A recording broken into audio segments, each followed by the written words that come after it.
It's all very well having a great script, but actually we need to deliver that script so that when we are in that Zoom room or in the in-person meeting, we actually come across as somebody that somebody wants to listen to. And it's all about how we use our voice, how we use our body language, and how we use our presence to try to look as if we are a person of interest. And with that in mind, I've created a very simple framework that will hopefully enable you to remember how to use this, how to use your body, and how to use your emotions to create impact in that networking meeting. And I call it CLAPS because if we do it well, then obviously we will get applause and claps, or hopefully people will ask you for a meeting and therefore you can almost clap yourself with acknowledgement that your effort has paid off. So let's dive into what is the CLAPS formula. Well, here is the picture of your audience. Perhaps it's a picture of a public audience, but effectively they are the people that are waiting to hear your elevator pitch. And hopefully by the time you click off after that 60 seconds, they're giving you a virtual clap, or even in a networking meeting, they might say afterwards, wow, I loved your pitch. It really resonated with me. The first thing about this before we get to the claps is thinking about your voice as a keyboard, in that it has so many different facets to it. And often we only focus on a small number of keys as part of your voice. But in actual fact, a piano keyboard has 88 keys, from low down here all the way to high at the other end.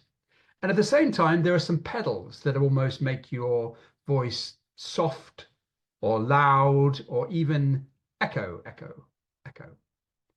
But do you actually think about how you use your voice to portray emotion? Imagine now you were at a concert hall watching a first-class professional pianist, and they'd almost started to create their presence as they entered the stage. And then how they sit down at their stool, you could perhaps see them flicking the coattails of their suit. And then the way that they approach the keyboard.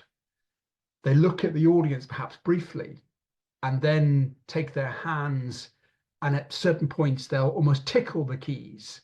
And sometimes they'll be hunched over as they give a more emotion to a prominent part of the piece. And they're literally showing you not just the notes of the piano, but also how that connects with them as the pianist playing the piano. And I'd love you to think about this as you go into your speech, when the emotional parts of your language begin to form from the words. How do you actually portray that emotion as part of your speech? Sometimes you may have to lean into the screen or lean into the room. Sometimes you may have to come backwards. But actually the way that you command your presence almost over that virtual keyboard, which is your voice, will have an impact on how people hear your voice. So that's the overarching theme about how we use our voice. And then we get on to the C, which is, first of all, to have really good clarity of speech. And as part of that, thinking about some of the filler words that you might use when you are speaking naturally. Filler words are things like ums, you know, what, whatever, know what I mean, and generally speaking, these filler words come when your brain is out of sync with your lips. And often we speak quicker than sometimes the brain gives us thoughts. And when that happens, we just need to pause to allow the brain to catch up and then fill us with the appropriate word. I'd advise anybody that is thinking about speaking to record yourself just like this and then play it back in 3 different ways. One is to play it back without any visuals, so we just listen and hear the words. The second time is to play it back without actually hearing, so we just look at ourselves and we see some of our habits that sometimes form. And finally, play it back in full with both auditory and visual clues to help us. And perhaps you could also send it to somebody that you trust to ask them to give some feedback about some of the things that were great or some of the things that you could work on. And then also in your speaking, think about the grammar that you're using. Is it appropriate? Is the text correct? And are the words insightful, interesting, colorful words that we could use to support the speaking that we're actually doing? And then finally, it's about pronunciation, making sure that we finish a sentence, finish a word, and give it the right amount of context when we are speaking. So that's the C, which is clarity.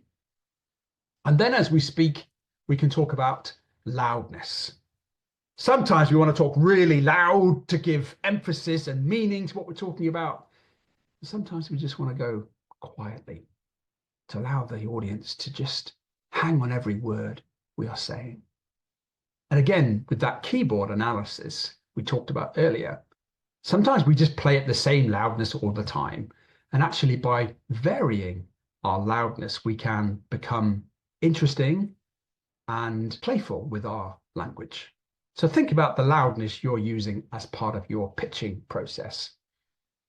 And then critically, we really want to apply emotion. This is the A in C.L.A.P.S.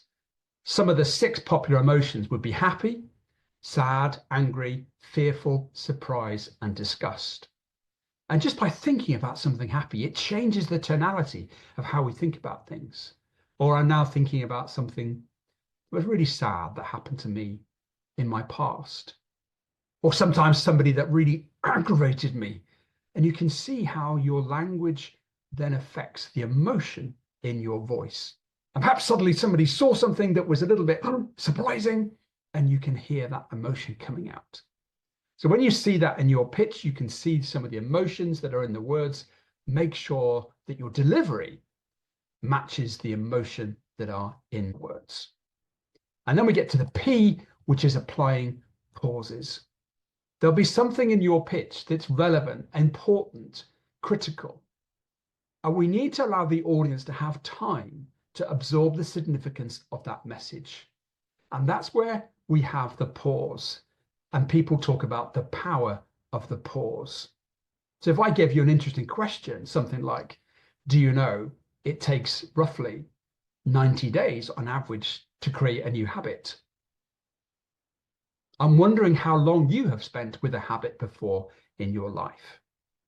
See how the pauses help the audience reflect on the question and then apply their own meaning to it. So again, litter your pitch with pauses where relevant. And finally, the part of the C.L.A.P.S is all about the speed. How we use speed. Sometimes when we're excited, we might want to go quick. Sometimes when it's significant, we might want to slow it down. So vary your pace of delivery as part of your elevator pitch and your speaking. That concludes the C.L.A.P.S framework. Move on to some more modules to see how we can get the best of our networking opportunities, both in person, online, and also the follow-up. C.L.A.P.S is something that you can apply to all of your speaking possibilities, not just in your pitching. And hopefully by applying that clarity, loudness, applying emotion, pausing and speed, it'll make your speaking great, no matter whether that be pitching or any other time that you're presenting to somebody in person or digitally. Good luck applying your C.L.A.P.S.